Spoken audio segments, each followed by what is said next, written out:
Bonjour à tous, bienvenue à ce nouvel épisode de La vie symbolique avec Jonathan Pajot et Jean-Philippe Marceau. Au début, aujourd'hui, j'avais envie qu'on parle de biologie. C'est pas un des sujets dont on a parlé souvent en lien avec le symbolisme dans les dernières années. On a parlé, tu sais, des fois de physique, beaucoup de sciences cognitives. Euh, Puis notre ami John Vervaeke nous prévenait du fait qu'il y avait des choses qui se passaient en biologie qui étaient intéressantes. Puis j'avais checké quelques affaires par rapport à ça, mais je trouve que c'était moins explicite que ça l'est maintenant. Entre autres, la première chose dont j'avais envie de parler, c'est les travaux d'un biologiste américain qui s'appelle Michael Levin, qui, lui, est un platonicien. Je dirais que c'était pas si clair jusqu'à assez récemment qu'il était platonicien, là, si tu lisais ses articles et travaux sur son laboratoire. Mais là, il y a un article sur lequel il travaille que tu peux trouver publiquement en ligne, qui s'appelle Ingressing Minds, où il dit explicitement qu'il est platonicien, puis comment ça influence le genre d'expérience qu'il va faire en biologie. Puis tu pouvais l'entendre aussi dans certains podcasts, mettons, dans les dernières années, mais je pense que c'est assez récent, disons que c'est public, là, comme projet de recherche. Puis ça vaut la peine d'en parler parce que je pense que ça va avoir un impact sur comment beaucoup de personnes vont prendre au sérieux le symbolisme ou en général le non-réductionnisme. J'ai l'impression que ça va comme se répandre beaucoup plus rapidement parce que jusqu'à maintenant, ça demandait quand même un genre d'érudition philosophique assez pointue. Mettons le monde comme John Vervaeke en sciences cognitives, il y en a plein qui font de la philo. Fait que c'était comme moins étonnant qu'il soit post-réductionniste. Mais là, que ça se rende en biologie, dans des papiers qui sont cités par plein d'autres personnes, de façon assez mainstream, ben ça risque d'avoir un gros impact sur ce qu'on fait, puis sur le genre d'apologétique qui se fait aussi plus tard. Fait que, Oui, on peut commencer à parler de ça. Moi, je vais lui parler bientôt à Michael Levin. J'ai déjà un rendez-vous avec lui pour lui parler à la fin du mois avec John Vervaeke.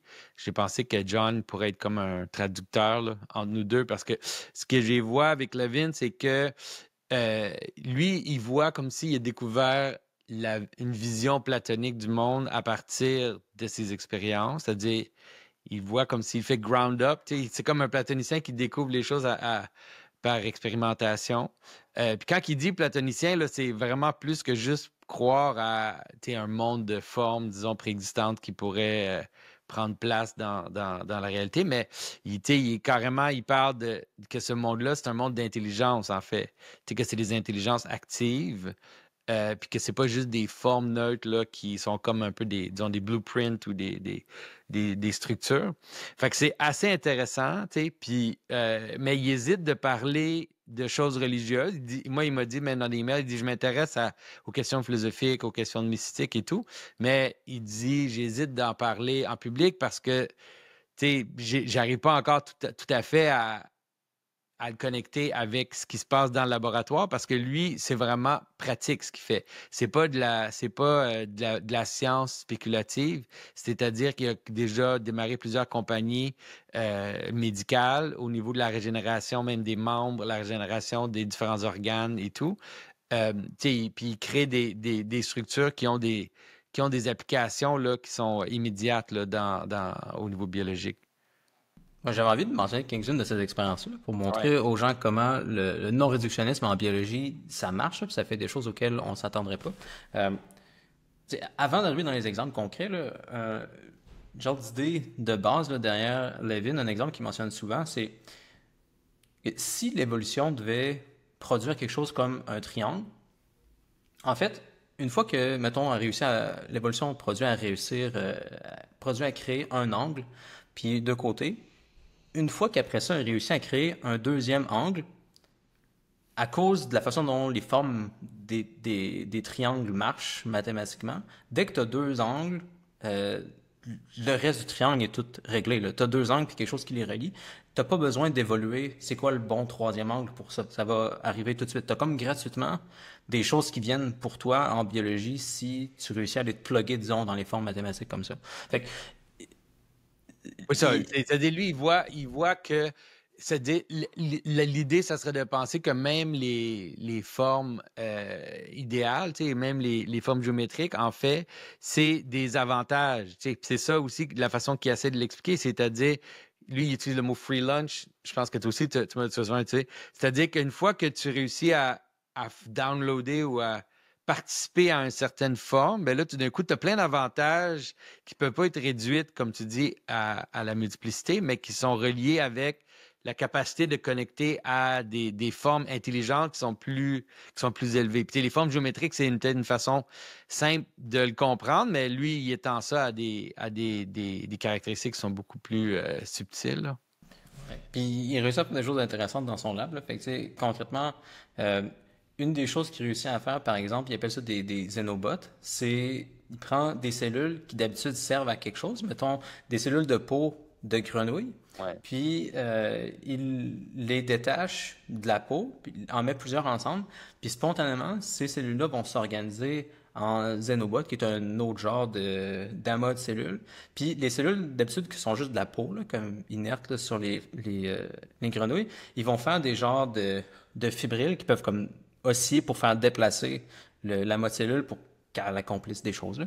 Fait que, tu sais, t'as les mêmes gènes. C'est les mêmes gènes que tu avais pour faire de la peau, mais à la place, sont utilisés. En fait, c'est pas les mêmes gènes, c'est le même génome, c'est même comme C'est amas ça. de gènes potentiels, mais ils vont être utilisés de façon différente. Ce ne seront pas tous les gènes qui vont être utilisés, ça va être d'autres gènes qui vont être utilisés.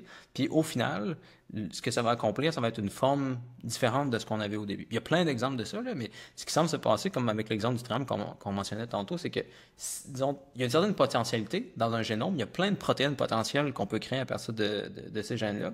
Puis ça peut participer à différentes formes ces possibilités-là. Ça peut faire des cellules de peau, là, comme dans le cas normal que je viens de mentionner, mais ça peut aussi faire d'autres affaires qu'on ne savait pas que c'était possible que ça fasse.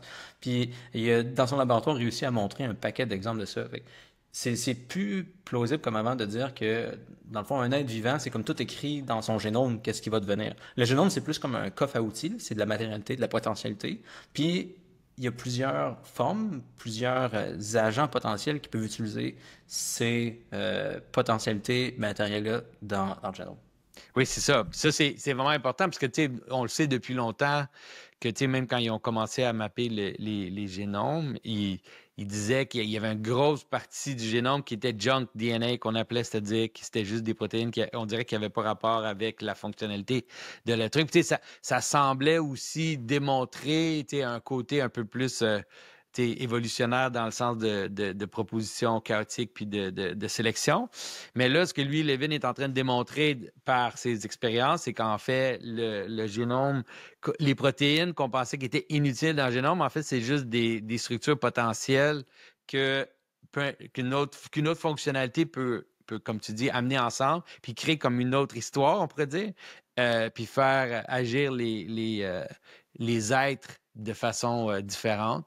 Mais par exemple, il y a celui le plus radical là, dans les Xénobots que j'ai vu, qui est le plus surprenant, c'est que je pense que c'est avec les cellules de gorge humaines, il a réussi à créer des petits, il appelle ça Xénobots, parce que tu peux les entraîner aussi à faire certaines choses. Fait que c'est comme des petits robots. Puis là, les robots, ce qu'ils font, c'est qu'ils se reproduisent en tournant autour de cellules, je ne sais pas si tu as vu, là, tournant autour de certaines cellules, puis en recréant des versions d'eux-mêmes, mais pas à partir de leur propre matériel biologique, mais carrément en formant d'autres matériels biologiques à son image. Puis là, il disait que ce genre de reproduction-là, en fait, il n'existe pas dans la nature. C'est-à-dire, s'il existe, on n'a aucune conscience de la possibilité d'une reproduction externe de la façon dont le xénobot agit. Puis c'est une des choses qui fait que Levin réalise qu'il y a toutes sortes de possibilités intelligentes qui peuvent se manifester dans la nature, même que, tu sais, qu'on peut entraîner les cellules à faire certaines choses qui sont pas des choses qui occurrent de façon naturelle, là. Fait que, tu sais, c'est assez fascinant, là. Tu sais, on dirait que c'est même difficile de croire que les choses qu'il fait sont réelles, mais tu sais, tu peux trouver des vidéos, là, ils filment les processus, tu peux voir ces petits bonhommes-là se promener puis former d'autres versions d'eux-mêmes. C'est assez incroyable, là. Un que j'avais trouvé cool aussi, c'était quand il avait montré que les têtes de certains vers semblent vraiment exister dans un espace platonicien parce qu'ils pouvaient prendre un verre normal d'une certaine espèce, puis ils ont tout le temps les têtes, disons, en triangle. Comme c'est tout le temps ça, là, comme coup après coup, c'est tout le temps ça. Puis là, il était capable d'aller perturber la façon dont ce genre de mémoire-là est stocké. Fait qu'il comme, il semble avoir des mémoires dans les organismes pour comment est-ce qu'ils devraient être orientés, là, mettons la tête hein, où, la tête de quelle forme, etc. Puis il peut aller perturber ça en modifiant certains canaux électriques. Puis là, après, c'est comme si l'animal en question, là, il sait plus quelle tête il est censé avoir. Puis là, il va comme découvrir quel genre de tête il devrait avoir à partir de comme les potentialités qu'il a. Puis ce qui était fou, c'est que tu peux voir des photos de ça. Là, il va comme découvrir une coupe de possibilités que tu vois d'habitude juste dans d'autres espèces. Fait que, il semble avoir une coupe de patterns possibles, là, disons, pour faire des têtes de ce genre de verre-là. Dans une espèce d'habitude, ils ont tout le temps telle chose, mais t'es perturbes un peu, puis ils vont peut-être découvrir d'autres choses que la sélection naturelle a déjà découvert ailleurs. C'est cool parce que tu vois vraiment l'aspect top-down que tu vois pas tant que ça d'habitude en biologie. Là. Mais lui, c'est explicite dans sa recherche. Oui, mais ça te fait voir aussi qu'il y a certaines choses, il y a certaines structures universelles, euh, tu sais, comme la symétrie, par exemple. Il y a certaines choses qui sont universelles puis qui se manifestent dans plein d'espèces qui n'ont aucun lien entre elles. Ça, c'est juste un exemple simple, mais tu sais, il y a plein d'autres exemples d'extension d'un être qui, en fond, il y a juste certaines façons que tu peux le faire pour que ça fonctionne. Tu sais, que c'est pas vrai qu'il y a juste un genre de truc indéfini, mais qu'il y a des structures qui fait qu'un être peut fonctionner envers certains buts. Puis ces structures-là, dans le fond, quand ils se manifestent, ben là, ça marche. Puis quand ils se manifestent pas, ça marche pas. Tu sais, une des choses qui montre aussi, tu sais, il étudie beaucoup les êtres qui régénèrent des membres. Puis, tu sais, lui, il essaie d'expliquer qu'en fait, tu sais, le membre, il y a comme une fonction. Cette fonction-là est pas liée juste à la biologie. Puis qu'à cause de ça, l'être va adapter des cellules quand, en général, sont pas du tout utilisées pour faire ça. Puis il va juste les réformer, disons, vers le but. Puis il va recréer son membre à partir du potentiel biologique qui est là. Puis il dit, des fois, ça fait que les cellules sont immenses. Ils tirent des cellules, ils font plein de choses. Puis là, ça donne la forme, disons, de la main de la salamandre, disons. Mais cette forme-là, tout d'un coup, elle n'est pas du tout faite avec le même type de matériel biologique que l'autre main est faite. C'est complètement d'autre chose. C'est vraiment comme une sorte d'adaptation de cellules vers un but, on pourrait dire. Là. C'est là qu'on voit comment, la façon dont on parle de symbolisme, là, c'est-à-dire que la multiplicité, elle est jointe ensemble vers un but là, un but intelligent. Puis là, tu le vois là, dans les formes biologiques. Là, c'est assez fascinant, en effet. Ça vaut la peine que les gens passent un peu de temps à regarder les choses dont ils parlent. Là. C'est assez surprenant. Je me demandais justement comment tu penses que ça va influencer, disons, le monde symbolique là, dans les prochaines années, ce genre d'avancée-là en biologie. Ben c'est ça, tu sais, c'est-à-dire, il y a encore des ponts à faire, puis ces ponts-là, mais tu sais, dans ma conversation avec lui, j'ai hâte de voir comment il va faire les ponts. Je l'ai entendu dire certaines choses assez fascinantes. Par exemple, à un moment donné, quelqu'un lui a demandé si le monde ou si l'univers était intelligent. Puis, si oui, comment on ferait pour savoir qu'on participe à des êtres plus élevés que nous? Puis lui, il a dit la synchronicité probablement, c'est-à-dire le miracle. Il n'a pas utilisé le mot miracle, mais il a utilisé le mot synchronicité en voulant dire, c'est-à-dire que si on pourrait trouver des structures cohérentes qui n'ont pas de causalité horizontale, dans le fond, c'est ça qu'il veut dire, mais qui existent juste à cause qu'ils sont clairement liés avec une sorte de causalité verticale, comme la forme du membre qui se fait régénérer dans l'animal, ben, tu ne peux pas voir de lien entre les cellules, pourquoi ces cellules-là font telle affaire. Tu peux juste le comprendre si tu saisis que c'est l'être qui est en train de générer un membre qui a une certaine forme. Bien ça, dans le monde des êtres humains, lui, ça la répéterait comme des synchronicités. Puis, tu sais, il n'a pas dit miracle, mais moi, j'ai tout de suite vu que, dans le fond, il semblait aller dans cette direction-là. Fait que, tu sais, il faudrait être capable de faire les ponts un peu plus clairement. Moi, j'ai l'impression qu'en parlant avec lui au lieu de parler de choses trop gros comme dire Dieu ou dire ça, mais on peut parler de la structure des équipes, des villes, des nations et tout. C'est des choses qui sont plus accessibles, là, puis qu'on peut clairement voir qu'il y a carrément une contrainte d'en haut qui descend sur nous, puis qui agit, puis qui crée des formes. Fait que c'est ça, il y a encore des ponts, j'ai l'impression, qui ont besoin d'être faits. Mais j'ai parlé avec John Vervaeke de ça récemment, puis lui, il dit qu'il pense clairement que l'avenir de la médecine, lui, il a utilisé le mot chamanisme. Il dit l'avenir de la médecine, c'est le chamanisme. Il dit il faut recapturer l'effet placebo, puis l'utiliser de façon cohérente dans la structure médicale. Parce que Levin, lui, ce qu'il suggère, c'est que sa recherche va mener à la possibilité de réentraîner les cellules humaines à régénérer les organes ou à régénérer les choses qui sont malades. Fait que, tu sais, lui, il dit pour battre le cancer, lui, ce qu'il étudie, c'est pas de poser les cellules cancéreuses, d'essayer de les éliminer, mais carrément de les entraîner, les réentraîner à agir comme des cellules normales. Puis ça, mais ça l'implique aussi, tu sais, ça l'implique des exercices de méditation, des exercices de mindfulness ou ça l'implique tout ça parce que l'idée qu'il y a comme la possibilité d'une intentionnalité. Fait que j'ai l'impression que les gens qui étudient, par exemple, la respiration, toutes ces affaires-là, toutes les affaires qui réapparaissent là, dans le monde là, au niveau de la méditation puis de l'attention vont se connecter de plus en plus avec la médecine. Puis, ça va être intéressant, épeurant, tout ça en même temps. Là. Ouais, parce qu'il y a un côté quand même transhumaniste à tout ça aussi, là. C'est sûr que on ouvre la porte à plein de possibilités pour nous modifier comme Oui. biologiquement. Ben oui, mais si c'est ça, si tu peux entraîner la tête d'un verre à prendre une autre forme, avec une sorte de contrainte bioélectrique ou, comme tu dis, une capacité de faire apparaître certaines mémoires et tout. Mais ça, au lieu que les gens vont se faire des modifications chirurgicales, ben, peut-être que je pourrais te faire un autre job, mais pas sans te couper. Juste en entraînant tes cellules à prendre une certaine forme, mais tout ça, comme tu dis, si tu amènes ça un peu plus loin, là, ça devient comme quelque chose qui est très épeurant. Du côté plus philosophique et religieux aussi, ce genre de philosophie-là, c'est comme...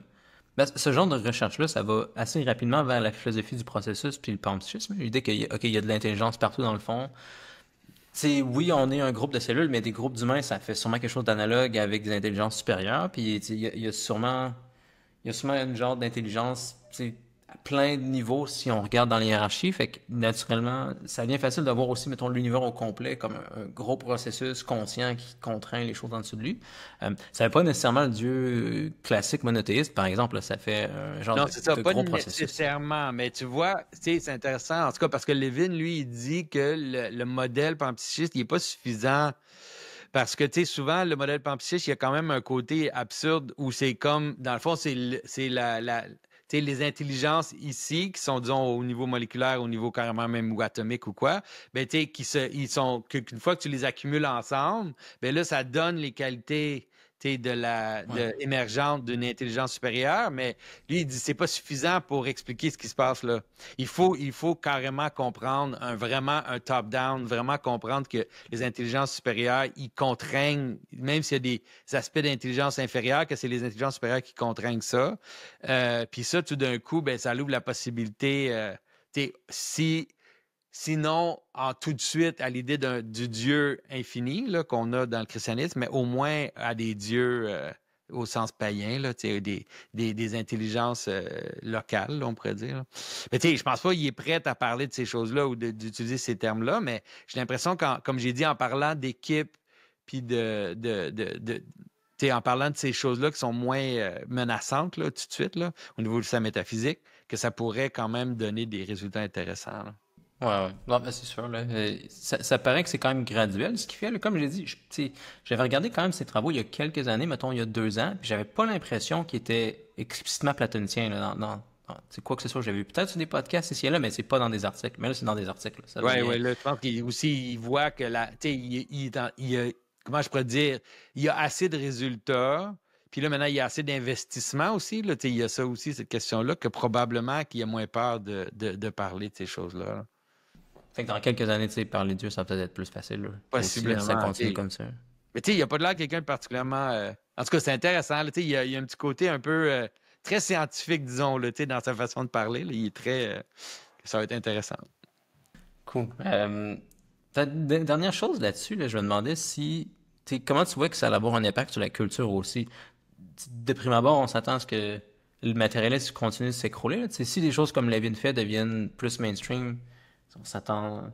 De prime abord, je m'attendrais à ce qu'il y ait de plus en plus de gens, mettons, qui se tournent vers des trucs comme la philosophie du processus, puis qui parlent d'intelligence élevée, puis ça devient comme naturel au moins d'avoir un genre de paganisme, là, contrairement à ce qu'on avait en sciences matérialistes il y a 20 ans. Oui, mais je pense que tous les phénomènes tous les phénomènes dont on a parlé ou dont je parle dans mes podcasts, ils sont comme en train de se passer en même temps. Puis d'ailleurs, c'est un exemple d'émergence, on pourrait dire, c'est-à-dire que les développements en biologie, l'intelligence artificielle, les développements en physique, toutes ces choses-là, ils n'ont pas de causalité qu'on peut reconnaître là, au niveau horizontal exactement. Ce ne sont pas totalement des gens qui travaillent ensemble ou quoi que ce soit, mais on peut voir le même monde qui est en train de naître là, à partir de tous ces différents domaines-là qui arrivent à des conclusions similaires. Fait que oui, en effet, c'est sûr que le futur, l'avenir, il sera plus réductionniste, c'est impossible. L'avenir va devenir spirituel. D'ailleurs, avec l'avènement de GPT-5, là, on va voir ce qui va arriver. Là. Tout le monde est un peu en panique, là. Même eux, on dirait, là, qui sont comme un peu en panique parce que Sam Altman il a commencé à dire que lui, il dit que AGI est réalisé. Ça se peut que c'est juste un push pour avoir plus d'investissement. Là. Mais tout ça, ça nage ensemble. Là. C'est bon. Ça close ce que je voulais dire sur Michael Levin. Ouais. Un autre aspect de la biologie qui fait partie de l'émergence ces temps-ci, et qui nous ramène à repenser à la religion, c'est il y a de plus en plus de monde qui parle d'un effondrement démographique puis qui mène aussi des considérations au niveau de l'hérédité, la génétique, ce genre de choses-là, parce que ça devient un gros enjeu économique puis social pour plein de nations. Là. Comme petit scénario auquel plein de gens commencent à penser, c'est que notre système économique, notamment avec les pensions, est basé sur des populations croissantes. Ça prend quelque chose comme 3 travailleurs pour payer pour un retraité, là, quelque chose comme ça, puis ça marchait tant que le taux de fertilité était assez élevé. Mais là, tu as plein de pays, en Europe, en Amérique du Nord, en fait, présentement, là, tous les pays, sauf Israël, s'ils sont industrialisés, leur taux de fertilité continue de décliner. Puis là, ça fait que dans certains... C'est pas très long, là, qu'une fois que tu n'as plus assez de jeunes pour payer pour les programmes sociaux des vieux, là, comme ça décline, là, parce que c'est vraiment dur d'arrêter des choses comme les pensions. Là. Même, je sais pas, mais même en Allemagne, ils ont continué à payer les pensions des nazis comme jusqu'à temps qu'ils meurent, parce que c'est trop populaire là, des programmes de pension. Comme le monde ne veut pas voter contre ça. Surtout si tu es une population vieillissante où plein de monde dépend des pensions, ils vont pas voter contre ça. Tu sais. Mais là, ça fait un cercle vicieux parce que les jeunes qui, eux, sont dans un système comme ça, qui va pas bien, où ils doivent payer surtout pour les vieux, ben, ceux qui sont capables de partir, ils vont juste partir ailleurs. Fait que là, le monde, tu sais, souvent, qui reste, ce sera pas ceux qui ont le plus de capacité, puis en plus, sont pas assez. Fait que là, ça fait juste comme dégringoler, puis les pays comme s'écroulent. Puis après ça, les gens veulent plus investir dans ces pays-là non plus, comme ça fait juste décliner. Puis ça commence déjà à se passer dans certains endroits, là, en Asie de l'Est, où ils ont des problèmes démographiques, puis ça s'en vient en Europe. En Italie, il y a plein d'endroits. En France aussi, là, je pense que c'est rendu 4 pour 1, tu sais, 4 travailleurs pour un pensionnaire et tout. Tu sais, c'est un peu le... C'est le cadeau que les boomers nous ont légué, là, tu sais. C'est ça qu'on peut, tu sais, ça semblait être une super bonne idée à l'époque, c'est super le fun, parce que, tu sais, moi, je travaille, puis en même temps, je vais me faire payer jusqu'à la fin de mes jours. Mais c'est clair qu'il y a un lien entre la technologie et le déclin démographique, là. Puis, tu sais, il y a un lien entre le confort, puis aussi qu'on pourrait dire l'individualisme, puis le déclin démographique. Alors, toutes les choses, en fait, la société libérale, qu'on pourrait appeler, là, tu sais, libérale avec quand on dit classical liberal, là, le libéralisme, comme si tu penses à 3 théories politiques de la modernité, le communisme, le fascisme puis le libéralisme. Puis il semblerait que le libéralisme, ça mène à nécessairement, inévitablement, un déclin démographique. Là. Fait que, tu sais, je sais pas c'est quoi, je sais pas c'est quoi la solution, là, tu sais, c'est pas évident. Là. Mais symboliquement, il y a peut-être des choses intéressantes qui se passent là-dedans, je trouve aussi, parce que il y a ça qui se passe, mais c'est pire pour toutes les nations, pour les groupes ou les personnes libérales. Ouais. Si tu retournes, mettons, à la génération des boomers, ben, ceux qui ont le moins d'enfants, c'est ceux qui étaient le plus libéraux, ceux qui étaient plus ouverts, justement, au libéralisme. Puis, il y a déjà des articles qui sortent là-dessus qui semblent tracer le fait que présentement, mettons, les jeunes sont en moyenne plus conservateurs que les boomers. C'est entre autres héréditaire. T'sais, la prédisposition à avoir certaines croyances politiques ou religieuses, c'est quand même en partie génétique. Là. Oui, tu passes ça comme sociologiquement, puis au niveau des idées que tu donnes à tes enfants, mais c'est aussi dans tes gènes, ces prédispositions-là. Fait que, 3 générations plus tard, on commence déjà à voir que les jeunes ont plus de prédispositions génétiques à être conservateurs, puis à pas tomber victime au libéralisme et au déclin de fertilité que leurs grands-parents avaient. Mais ça fait qu'ils semblent déjà avoir comme un genre de solution qui s'installe là, où ceux qui sont plus en proie à tomber face à la révolution sexuelle, au libéralisme, à la contraception, etc., ben, ils commencent déjà à s'effacer, eux Ouais. autres mêmes. Ils se sont eux-mêmes éliminés par leur propre comportement. T'sais. Mais tu sais, c'est intéressant parce que tu sais, aussi, on a eu comme un gros push dans les derniers 15 ans là, dans cette direction-là, parce que veut pas.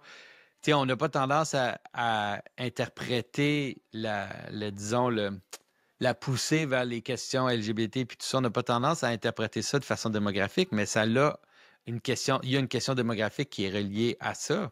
C'est-à-dire, c'est tous des styles de vie puis des comportements qui mènent au déclin démographique. Tout ça, tu sais. Puis pas juste ça, mais tu sais, le free love des années 60, la contraception, tous les différents, plein de différents mouvements du libéralisme là, qui sont reliés à la sexualité, ben tout ça, ça mène à un déclin démographique. Fait que là, j'ai l'impression qu'il va quand même avoir une sorte de petite réaction, là, parce que à un moment donné, comment je pourrais te dire, c'est des choses, comme tu dis, qui sont pas tout à fait même rationalisées, là, c'est des choses qui sont juste intuitives. Là, à un moment donné, là, si tu commences à sentir que les gens avec qui tu t'associes, peu importe c'est quoi, les gens qui sont un peu comme toi, peu importe à quel niveau que ça y est, qui commencent à disparaître, bien là, tout d'un coup, il y a des structures vraiment puissantes à l'intérieur de l'être humain là, pour comme enclencher la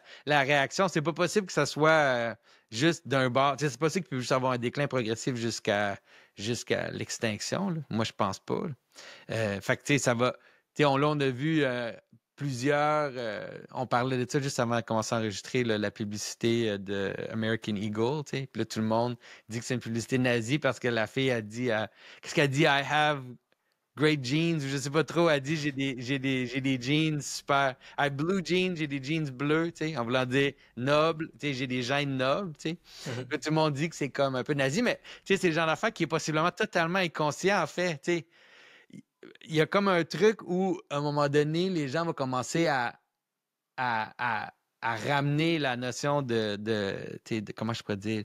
Parce que quand on voit des images de sexualité ou des images de sensualité dans les médias, il y a un côté, en allant de notre bord, on pourrait dire, en allant vers où ce qu'on est, il y a un côté où ça montre une dégénération, où on dissocie, disons, la sexualité de la fertilité, on parle du jeu du plaisir et tout, puis on s'en va vers ce qu'on a eu dans les dernières années, c'est qu'en fait, il n'y a même plus de désir, il y a juste comme, ça devient totalement chaotique. Mais en retournant vers la fertilité, on va voir les mêmes images à rebours, on pourrait dire.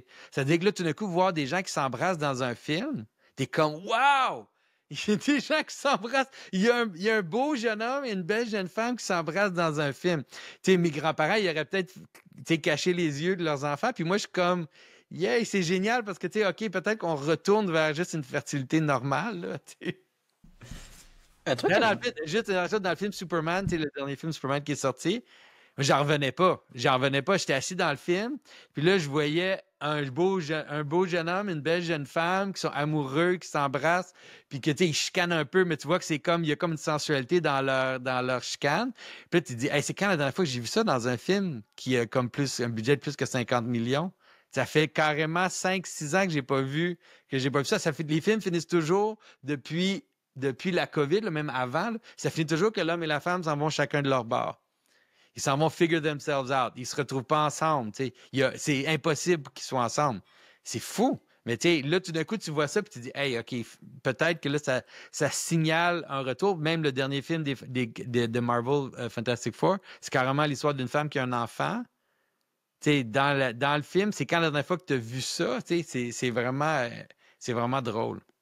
Je me demande un peu si c'est pas relié comme à l'effondrement du narratif comme post-Deuxième Guerre mondiale, là, parce que de parler, j'ai l'impression qu'il y a des choses comme ça qui sont juste comme trop évidentes une fois que tu les vois. Mettons le fait que le déclin démographique, ça fait des problèmes, le fait que certaines populations se reproduisent plus que d'autres, ça va changer comme les jeunes des populations, ça va peut-être avoir un gros impact sur la politique, mettons, dans 20 ans, 30 ans, 40 ans. Comme, on dirait que c'est juste évident une fois que tu y penses, mais j'ai l'impression qu'on n'était peut-être pas autorisé à penser à ça depuis la Deuxième Guerre mondiale, comme l'hérédité puis la Non, mais fertilité. c'est sûr qu'on n'avait pas le droit de parler de ça. Mais, parce que c'est l'outil que les nazis, dans le fond, ont utilisé. Blood and Soil, c'était le sang et la terre. Fait à cause de ça, la notion d'hérédité ou la notion d'une sorte de fierté d'hérédité était devenue totalement tabou. Puis avec raison, on peut comprendre pourquoi, parce que c'était l'outil qui avait été utilisé pour amener la tyrannie, puis aussi amener le meurtre des gens faibles, des gens qui n'avaient pas le bon gène, on pourrait dire, là, dans ce sens-là. Mais tu sais, c'est-à-dire là, on est allé trop loin de l'autre côté. On est allé tellement loin de l'autre bord que comment je peux dire, qu'on célèbre des gens qui ont 150 livres de trop. On célèbre un peu disons, on pourrait célébrer la laideur ou des traits qui sont vraiment étranges et tout. Mais on a des réactions vraiment très profondes à l'intérieur de nous pour refuser ça. Là. Puis on peut se forcer pendant un certain temps de tolérer ou d'accepter ou de voir ça comme une sorte de fétichisation du désir, c'est possible, mais c'est pas infini. À un moment donné, le balancier, il retourne. Là. Parce que c'est même pas des choses qui sont conscientes, comme on dit, c'est des choses qui sont carrément liées à des processus beaucoup plus primordiaux. Là.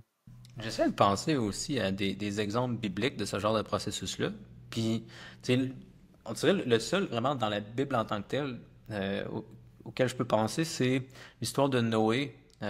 Puis aussi de comment, avant le déluge, il y avait une perversion comme d'ange avec les femmes. T'as l'idée qu'il y avait comme des perversions sexuelles qui se passaient, en plus d'avoir des problèmes de guerre, technologie, etc. Mais il y a cet aspect-là, genre de dégénérescence sexuelle qui se passait. Au lieu que les hommes et les femmes aient des relations, fassent des enfants, etc., ben, les femmes étaient comme avec des démons. Puis, on pourra en parler plus, mais tu sais, c'est pas si loin, mettons, de ce qui se passe aujourd'hui avec le fait que ben, les hommes ont des relations avec la pornographie, mettons, puis les femmes avec des machines pour IVF, ce genre de choses-là. Tu sais, on n'a pas les relations normales présentement.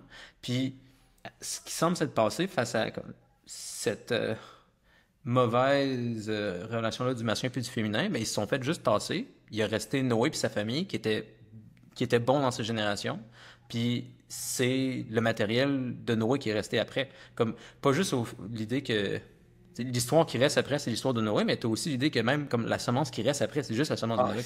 Comme, tous les gens qui avaient les mauvaises prédispositions, comme au niveau de leur matérialité, ben, sont juste plus là. Puis il y a peut-être ça qui se passe aussi ces temps-ci, je trouve. Les gens qui sont en proie à avoir des mauvaises relations hommes-femmes, les gens qui tombent sur des mauvaises principautés, ben, ils se font juste comme balayer par le déluge. Puis ceux qui vont rester, c'est ceux qui sont capables d'avoir des relations saines. ouais, ça. C'est des choses, c'est difficile de parler de ça, mais si disons que tu essaierais de décrire ce qui se passe en ce moment, si tu prends tous les phénomènes ensemble, disons, les gens qui se font modifier physiquement pour avoir l'apparence du sexe opposé, la contraception, la pornographie, la tendance des femmes d'attendre d'être trop vieilles pour avoir des enfants, puis après ça, d'aller dans des laboratoires. Tous les phénomènes là, qui sont reliés à la reproduction qu'on voit qui font comme se manifester. Aussi, là, tout d'un coup, l'apparence carrément de l'intelligence artificielle, là, des partenaires artificiels, que ce soit des robots ou juste des partenaires AI et tout. Grok, ils ont des spicy modes, puis ils ont des modes d'intelligence artificielle qui sont là pour amener le désir sexuel. T'sais. Si tu avais à expliquer ça pendant 1000 ans, disons, parce que là, les gens, s'ils ne connaissent pas de la technologie dont on parle, tous les phénomènes ensemble, la seule façon de le décrire, c'est exactement de le décrire comme dans Genèse. C'est de dire, les êtres humains, ils sont tombés la proie sexuelle d'esprits qui ne voulaient pas leur bien, Puis cette espèce de phénomène-là a amené une stérilité, puis des monstres qui étaient pas là pour la continuité, là, qui amenaient à des cul-de-sac, là, des cul-de-sac sociologiques, des cul-de-sac biologiques, tous les types de cul-de-sac que tu peux imaginer. Là. Fait que c'est vrai, quand Saint-Pierre, il parle, il dit comme dans le temps de Noé, Tu sais, c'est difficile d'imaginer, parce que quand tu lis le texte, tu dis, OK, c'est quoi ça veut dire, des enfants, tu sais, les fils de Dieu, puis les femmes des hommes. Ça semble tellement weird et mythologique. Mais là, maintenant, on a des exemples. Tu sais, on peut le décrire, on peut le montrer dans le monde. Qu'est-ce que ça donne, tu sais, qu'est-ce que ça fait, puis ça crée carrément ça donne l'impression qu'un monde pourrait se terminer. Ça donne l'impression qu'un monde pourrait finir si ces pratiques-là, ils sont maintenus là, de façon constante. Là. Un autre exemple auquel je peux penser, c'était la conversion de Rome au christianisme, parce que Ouais. il y a du monde qui pense que c'est dur de savoir exactement comment le christianisme s'est répandu à l'époque de Rome. Là, ça s'est répandu très vite, puis il y a un paquet de facteurs. Mais un des gros facteurs, ça semble être le fait que les chrétiens se reproduisaient beaucoup plus que les Romains. Les Romains païens étaient... Il y avait une société très, très émanationniste, très, très top-down, hiérarchique. Puis les hommes, comme au sommet de l'Empire romain, ils voulaient plus avoir vraiment d'enfants. Fait que d'habitude, s'il y avait des relations avec une femme, ils s'arrangeaient pour pas avoir d'enfants. Puis si l'enfant était né, ben souvent il allait faire des infanticides s'il voulait pas garder l'enfant. Puis souvent il voulait pas garder l'enfant. Fait que ça faisait que une fois que le christianisme est arrivé, même juste pour des raisons démographiques, là, c'est pas nécessairement si long que ça que les chrétiens deviennent vraiment plus nombreux que les païens. Euh, fait que là aussi, ça fait que, tu sais, les gens. Puis, on dirait, justement, à cause du consensus post de la guerre mondiale, là, même aujourd'hui, je dis ça, puis j'ai l'impression de penser ça surtout en termes de, comme, de narratifs que les gens se racontent qui changent, là. Mais j'essaie de me rappeler maintenant que c'est pas juste une histoire de narratif, c'est aussi comme les gens qui avaient, comme génétiquement, là, qui avaient la semence à avoir des prédispositions comme les Romains, là. Ben, eux autres, ils ont juste comme disparu, là. Fait que les. Tu sais, des fois, je me demande s'ils savaient pas que les. Des fois, c'est dur pour nous d'imaginer comment le monde romain pouvait être autant cruel qu'il l'était. Puis je me demande si c'est pas aussi parce que ça se peut qu'on ait juste plus non plus, comme, On a éliminé génétiquement, certains de les ces mêmes gènes, idées, là. ouais, c'est Ouais. possible, ouais. Ouais.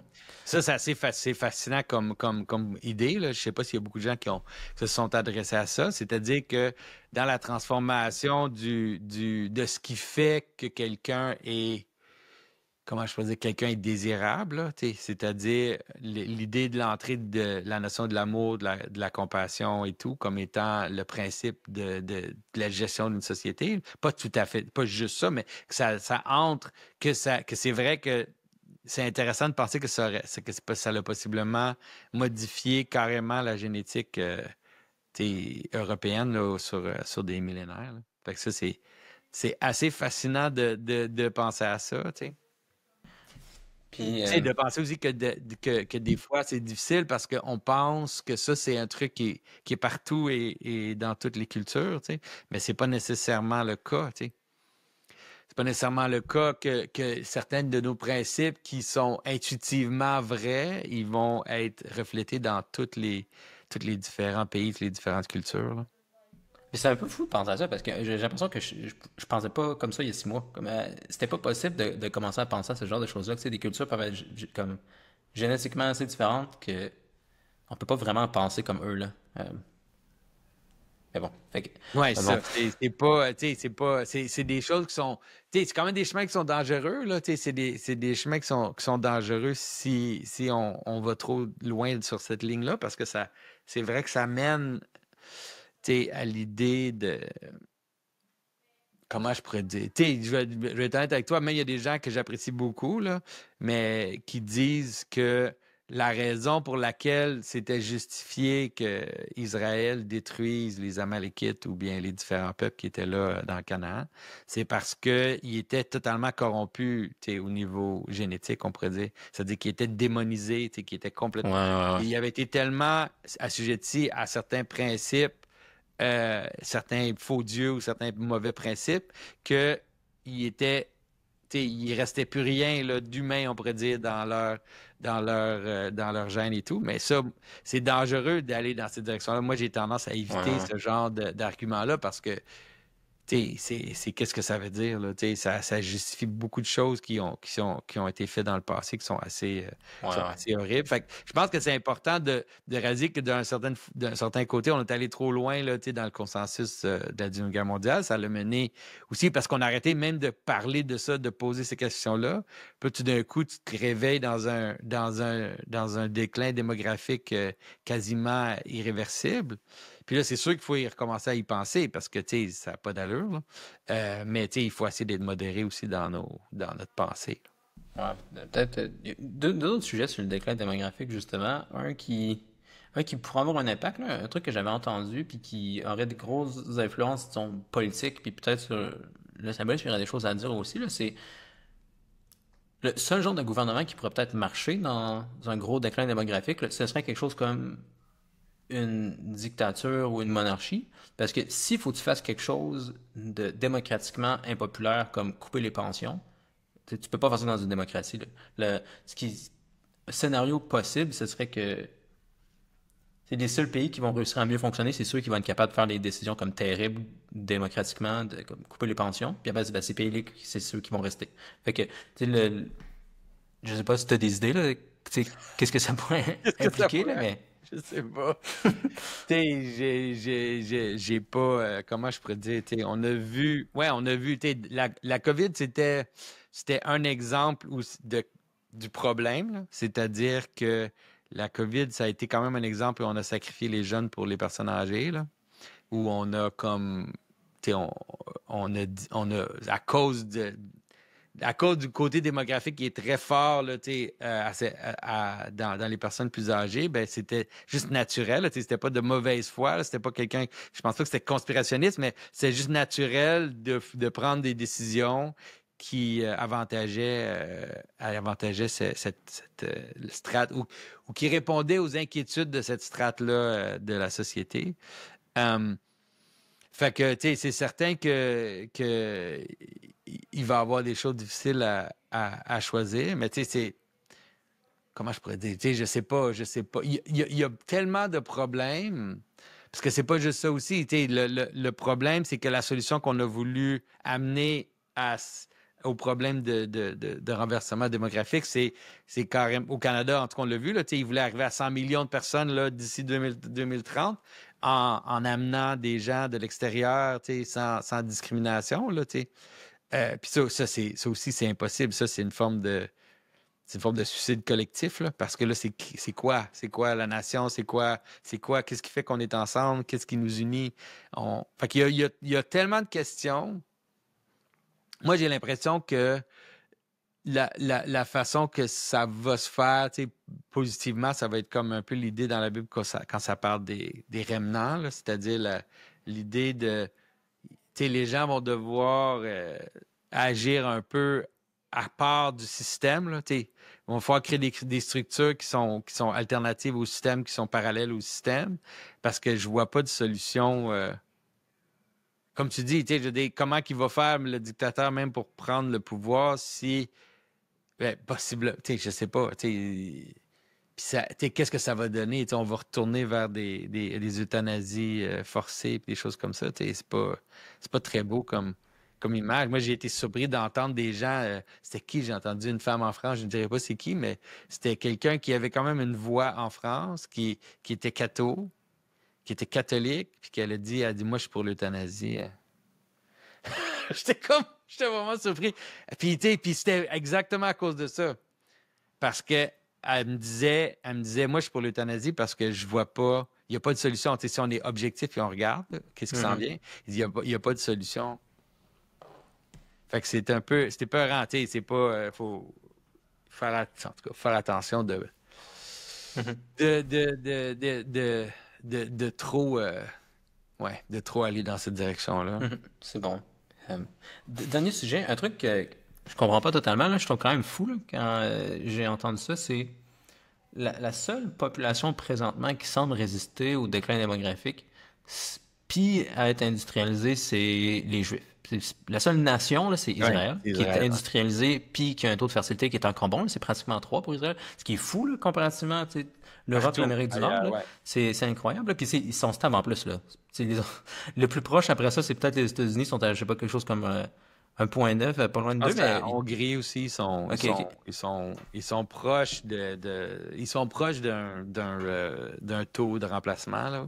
Mais Israël sont à 3, là. Ils Ouais. sont vraiment meilleurs, là. Fait que ça, déjà, ça, c'est fou. Puis après ça, dans la seule population qui se reproduit bien dans les centres urbains, c'est les Juifs aussi. Donc, en Amérique du Nord, là, la plupart des populations, les chrétiens, les musulmans, peu importe, là, quand ils arrivent dans des villes, leur taux de fertilité baisse. Mais je pense que les Juifs, ça baisse peut-être un peu dans les villes en Amérique du Nord, comparativement à Israël, mettons, mais ils sont quand même pas mal au niveau de remplacement, ce qui est fou pour des populations en ville. Puis c'est pas nouveau, là, d'habitude. Depuis très longtemps, mettons, les chrétiens se reproduisaient plus en campagne, puis ben, après ça, les gens allaient vivre en ville, peut-être, mais c'était pas là que les gens faisaient des familles. Mais les Juifs, comme ils sont spécialisés pour vivre dans des villes depuis longtemps. Puis j'avais envie de t'entendre parler là-dessus. C'est symboliquement, le fait que, qu'est-ce qui se passe avec, disons, avec... Oui, ça, mais tu sais, je pense que ce qui est fascinant par rapport aux communautés juives, c'est que, tu sais, à cause de leur situation après la destruction de Jérusalem, mais aussi après, ils ont eu comme une position marginale, disons, dans la chrétienté, ben ils ont dû, depuis longtemps, être conscients de ça, conscients de maintenir leur existence. Puis, à cause de ça, ils ont probablement développé plein de stratégies pour maintenir la continuité de leur identité dans l'épreuve, puis dans la pauvreté et dans la richesse et dans les différents moments, parce que leur existence était soumise à plein de bouleversements puis de changements. T'sais. Fait que c'est assez intéressant. C'est sûr que comme les Québécois juste avant, donc ce qui a mené à la Révolution tranquille, il y avait quand même un esprit tribal qui était important chez les Québécois, c'est-à-dire on se sentait en danger. On se sentait en danger, puis on devait se reproduire pour préserver l'existence de la nation canadienne-française en Amérique. Puis ça l'a mené au boom, là, ça l'a mené au boom qui était que les prêtres se promenaient puis disaient aux femmes d'avoir des enfants, puis c'était même excessif, là, selon si on parle à des expériences de nos grands-mères. Là, ils ont tous dit que c'était vraiment c'était comme très autoritaire comme approche. Mais ce que je veux dire, c'est que le fait d'être une population qui, depuis des milliers d'années maintenant, comprend c'est quoi être en danger démographique, puis agit pour maintenir son existence. Fait que là, tu vois qu'une fois qu'ils ont comme une sorte de stabilité, comme en Israël, ben là, parce qu'ils sont quand même en danger. En Israël, ils sont aussi entourés de leurs ennemis. Là, tout le monde autour d'eux veut la destruction de ce pays-là. Fait que, c'est toutes ces pressions-là probablement aussi qui créent la continuité. Mais je pense aussi le fait qu'en général, ça doit quand même être les Israéliens qui sont plus croyants, qui ont des enfants. Là. Ben, peut-être que je me trompe, là, mais j'ai l'impression que ça doit quand même être naturellement ceux qui sont... Ça doit pas être ceux qui sont très, très séculiers qui créent cette force démographique-là. Là. Parce que il y a quand même le côté transcendant. Là.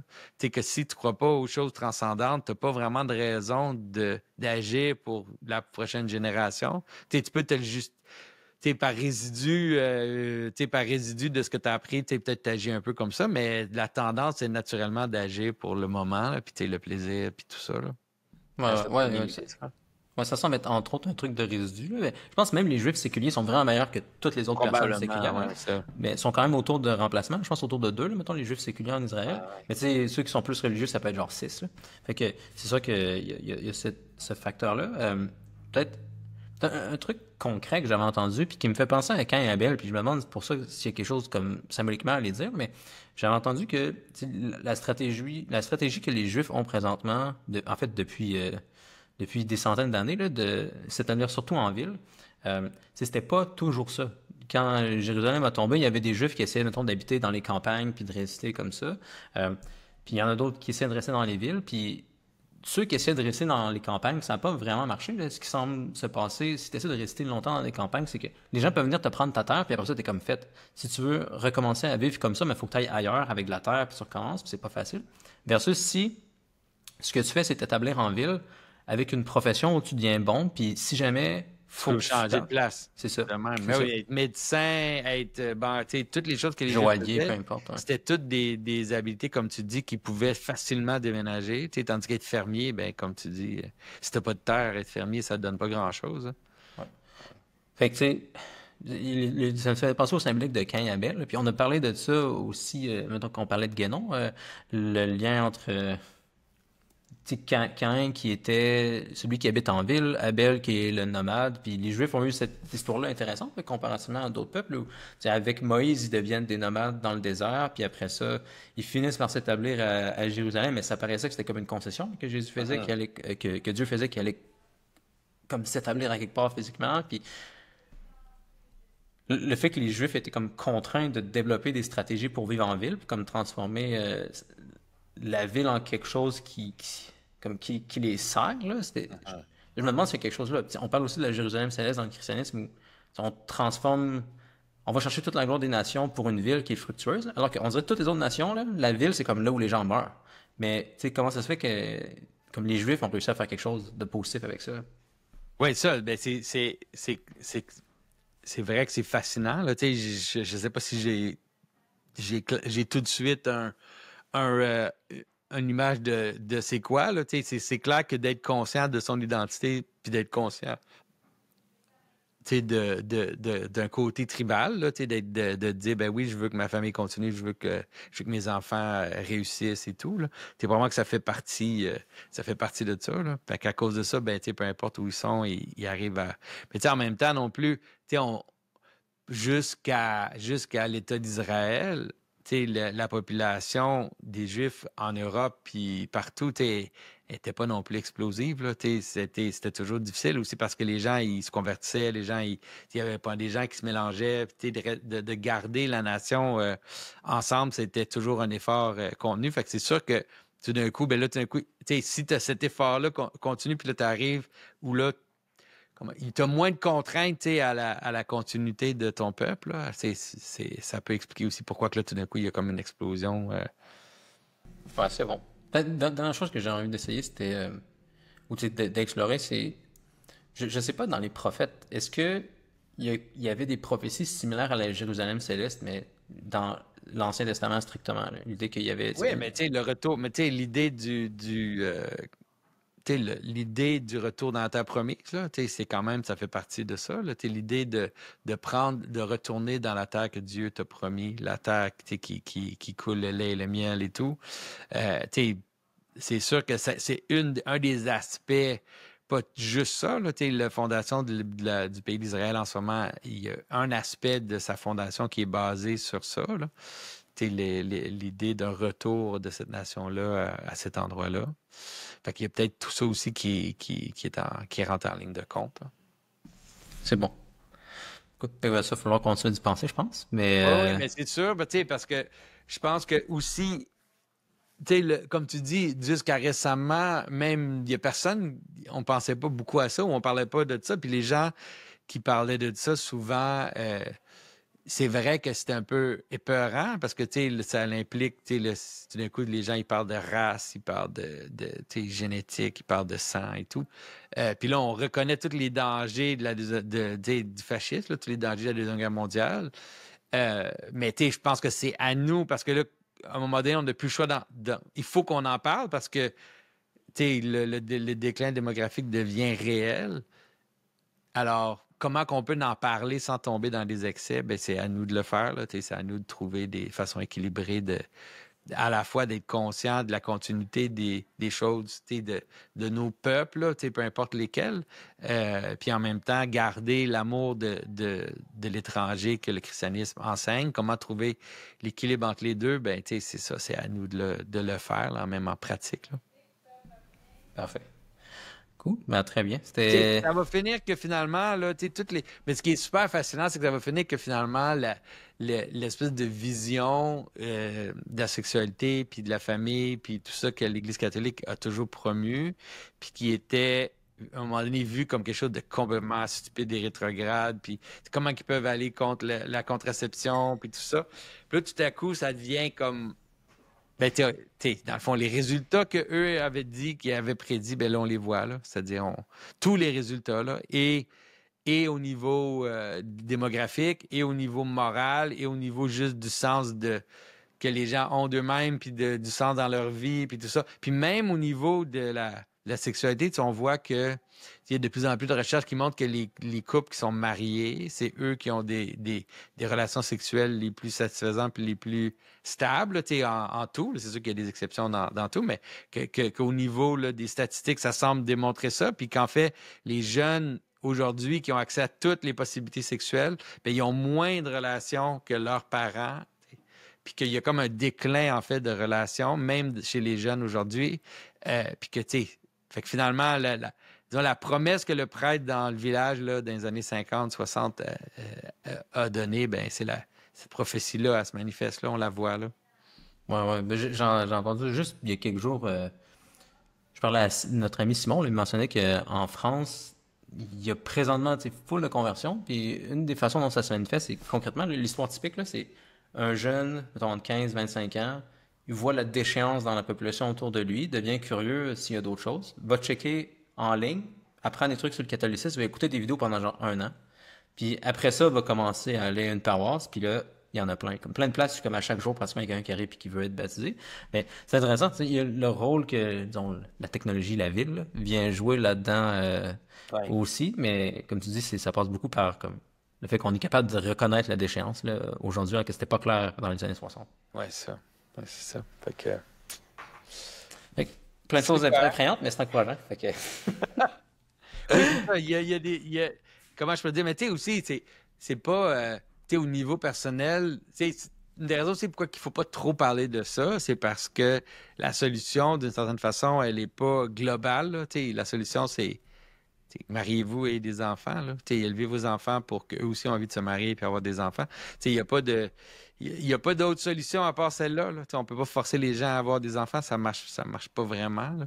Euh, Fait que, tu sais, c'est pour ça que, d'une certaine façon, ça peut nous sembler comme des choses qui sont impossibles, qui sont lourds comme au niveau narratif, mais la solution elle est pas mal plus proche de vous que vous pensez, hein. Ouais. Ça a l'air peut-être déprimant. Je trouve ça bien moins déprimant que plein d'autres choses dont on a parlé d'ailleurs. Là. Je pense que la raison pourquoi ça m'affecte pas, là, contrairement à d'autres choses, là, c'est je dirais l'histoire de Noé. Là. J'ai l'impression que Ouais. c'est vraiment ça le pattern, là, où tu sais, ceux qui ont pas des modes de vie qui est propice à la consommation de la vie, ben ils vont être effacés par le déluge. Puis ceux qui restent, c'est ceux qui sont parfaits dans la génération. Là. Ceux qui sont capables de participer à la vie, fait que c'est Ouais, ça. pas vraiment plus Ça se compliqué que fait ça. tout Là. seul.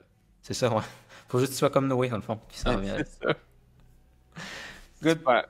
Ben, merci All right. beaucoup, Jonathan. Merci Jean-Philippe. À À la bientôt. prochaine. Salut.